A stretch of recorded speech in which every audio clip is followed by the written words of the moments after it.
आज महाराजपुर तहसील का घेराव कांग्रेसी कार्यकर्ताओं के द्वारा किया गया।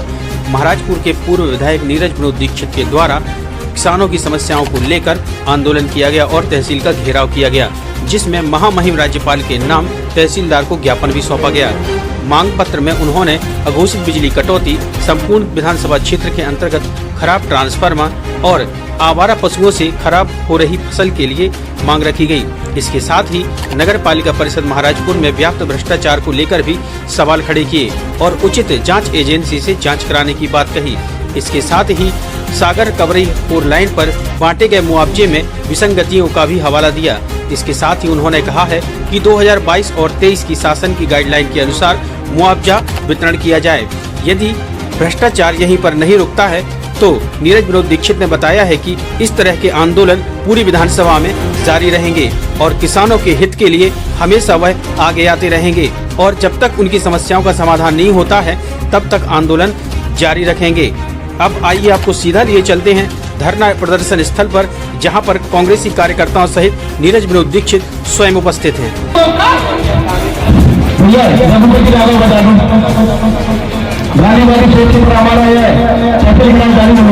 देख रहे हैं जिस तरह किसान परेशान हैं।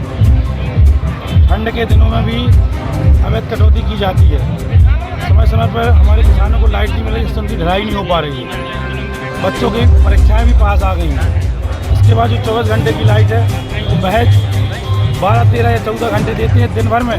कई बार उसको ट्रप करते हैं, घंटों घंटों के लिए बंद कर देते हैं। पहला मुद्दा ये था। दूसरा सबसे बड़ा मुद्दा है कि जो हमारी गाय हैं, गौशाला पर्याप्त पैसा आने के बाद भी उनको अच्छा भोजन नहीं दिया जा रहा है और उनसे फसलें भी हमारी नष्ट हो रही हैं। उन पर भी जांच की जाए।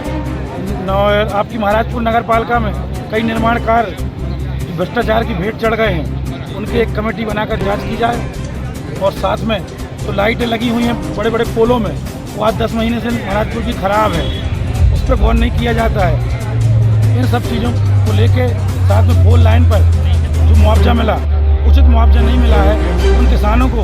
उनकी ज़मीनें कई लाखों की हैं, लेकिन थोड़े थोड़े से दाम उनको दिए गए हैं, उनको भरपूर दाम नहीं दिए गए। उनकी जो उनकी राशि बनती थी उस हिसाब से उनको अच्छा मुआवजा दिया जाए। इन मुद्दों को लेके आज हमने यहाँ ज्ञापन सौंपा है अपने किसान साथी, अपने विधानसभा परिवार के साथ। कुछ यही तो भ्रष्टाचार है। इसी भ्रष्टाचार को देखते हुए तो हम आज यहाँ आए हैं कि आप 8,000 की रसीद काटते हैं, आप पंप उठा लेते हैं, लोगों के यहाँ लाइट की परेशानियाँ होती है, पंप चलाने की परेशानी होती है और उनको रसीद देते हैं आप 7,000 की, 7200 की।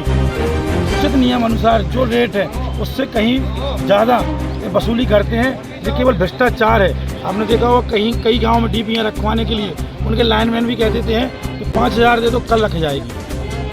तो इस शासन प्रशासन, इस सरकार में सब भ्रष्टाचार की भेंट चढ़ा हुआ है। हर एक किसान, नौजवान सब परेशान है।